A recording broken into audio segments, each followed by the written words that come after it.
Hello friends. आज हम MPPSC के लेक्चर 10 के बारे में जानेंगे।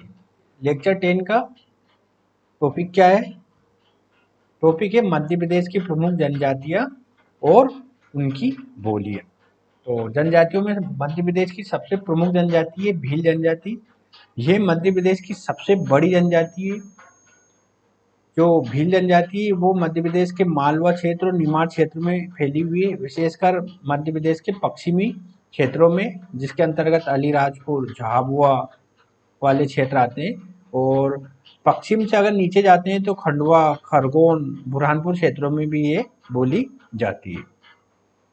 इनका प्रमुख उत्सव भगोरिया उत्सव होता है, जो होली के होली उत्सव के दौरान आयोजित किया जाता है। इस भगोरिया उत्सव के दौरान ही यहाँ पे भील लोग आपस में शादी वगैरह के कार्यक्रम रखते हैं, है ना। इनकी झूम कृषि चिमाटा के नाम से जानी जाती है ना। झूम कृषि वो होती है जो कुछ वर्षों के बाद उस भूमि को खाली छोड़ दिया जाता है और फिर उसको उस पर कृषि की जाती है ना। कुछ क्षेत्रों में इसको स्थानांतरित कृषि भी बोलते हैं। लेकिन भील लोग इस कृषि को क्या बोलते हैं? झूम कृषि को चिमटा के नाम से संबोधित किया जाता है, चिमटा कृषि। पटालिया, बरेला, भिलाला, उजला, तड़वी, ये सब जो सरनेम होते हैं ये किनके होते हैं? ये भीलों के उपजातियां कहलाती है ना। भीलों की ये उपजातियां होती है। ये गहना प्रिय जनजाति है। गहना प्रिय से तात्पर्य है कि ये जनजाति गहना, जो गहना होता है ना, जैसे परदोनी होती है जो कमर पे बांधते हैं, बाजूबंद होता है, तो ये गहना प्रिय जनजाति होती है। राजपंता, भीलड़ देव, बाबा डूंगर इनके प्रमुख देवता है ना। इनके प्रमुख देवता है। अगर इनकी हम बोली को पता करें, अगर भीलों की बोली क्या है, तो अगर सबसे पहले तो भीली बोली भी है ना। ये जो भीली बोली है ये भील लोग सामान्यतः बोलते, परंतु इस भीली बोली पर मालवी बोली का प्रभाव पड़ता है ना।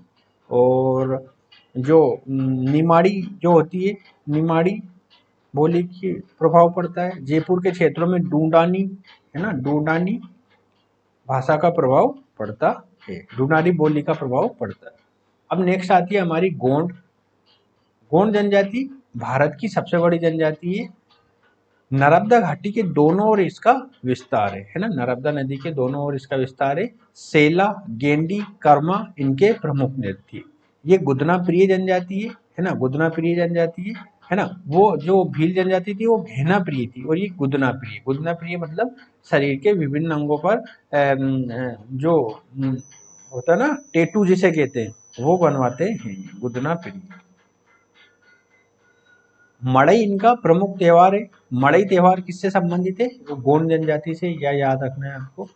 विवाह पद्धति क्या है? दूध लोटावा, लमसेना विवाह, पठौनी विवाह, ये जो विवाह होते हैं ये गोंड जनजाति में प्रचलित होते हैं। तो गोंड जनजाति के अगर हम भाषा को पता करें तो ये मध्य प्रदेश के दक्षिणी क्षेत्र में ज्यादातर पाई जाती है। तो इनकी भाषा हम कौन सी बता सकते हैं?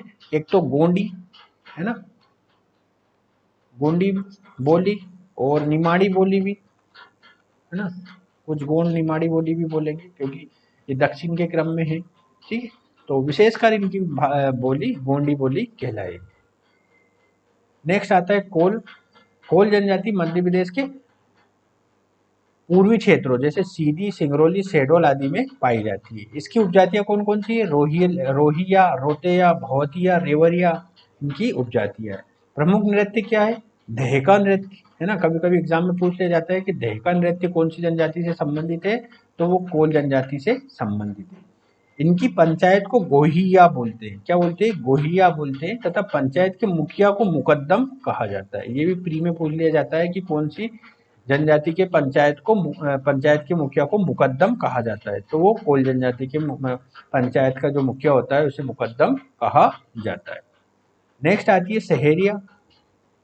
सहेरिया जनजाति मध्य प्रदेश के ग्वालियर, शिवपुरी है ना, श्योपुर इन क्षेत्रों में पाई जाती है। अर्थात मध्य प्रदेश के उत्तरी क्षेत्रों में सहेरिया जनजाति पाई जाती है।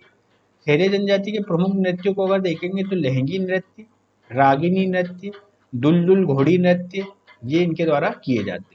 ये सहरिया जनजाति सबसे कुपोषित जनजाति है, इसलिए श्योपुर जो जिला है उसको भारत का इथोपिया कहा जाता है। आपको पता होगा कि इथोपिया एक देश है जहाँ पे कुपोषण काफी अधिक मात्रा में फैला हुआ है। इसी कारण जो मध्य प्रदेश का श्योपुर जिला है वो भी बहुत ज्यादा कुपोषित है। वहाँ पे जो सहरिया जनजाति के लोग काफी कुपोषित होते हैं।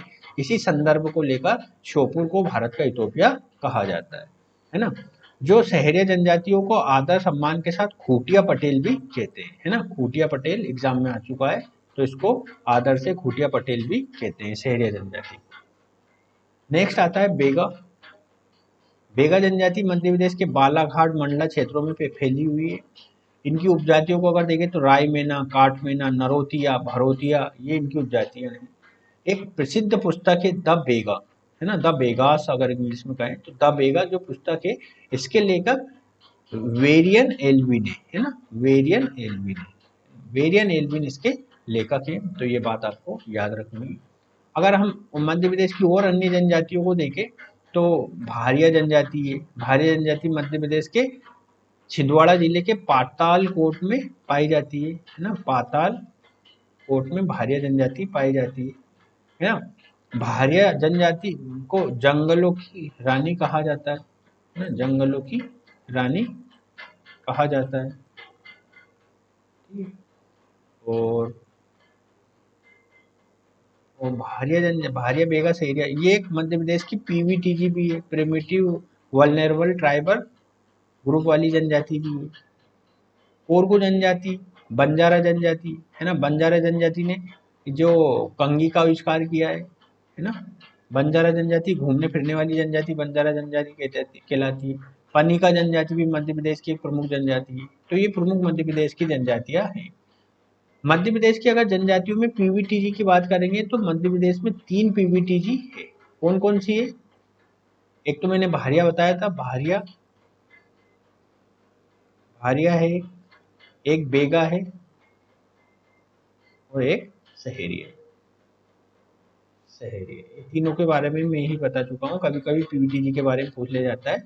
तो पीवीटीजी 3 है मध्य प्रदेश में, भारिया, बेगा और सहरिया। अब प्रमुख बोलियां देख लेते हैं जनजातियों के द्वारा कौन कौन सी बोलियां बोली जाती है। अगर क्षेत्रगत देखें तो मालवा क्षेत्र में जो जो जनजाति पाई जाएगी, जैसे भील वाली जनजाति पाई जाती है ना। और अगर देखें तो सहरिया भी कुछ मालवा के क्षेत्रों में पाई जाती है। तो ये लोग क्या बोलेंगे? मालवी बोलेंगे, अपनी क्षेत्रीय भाषा बोलने के साथ साथ, जैसे भीली प्लस मालवी, इस तरह से। निमाड़ वाले क्षेत्रों में, निमाड़ वाला क्षेत्र कौन सा होता है? मध्य प्रदेश का दक्षिण वाला क्षेत्र, खंडवा खरगोन वाले क्षेत्र, है ना। दक्षिण पश्चिम क्षेत्र कह सकते हैं। तो ये वाले क्षेत्र में जो भी जनजाति होगी वो निमाड़ी बोलेगी। बुंदेली कौन सी जगह होगी? मैं एक डायग्राम के थ्रू बता देता हूँ चीजें। जैसे ये मध्य प्रदेश है,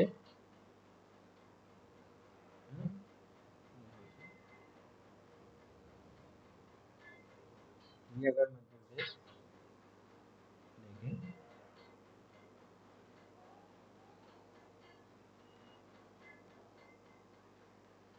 टाइप ही नहीं हुआ, एक सेकंड।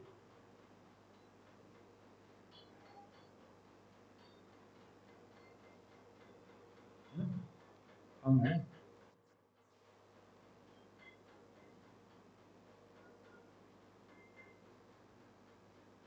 ना। ये मध्य प्रदेश को अगर देखें, ये मध्य प्रदेश को अगर देखें तो जनजातियां कहाँ गई? जनजातियां मैंने लिखी थी ना,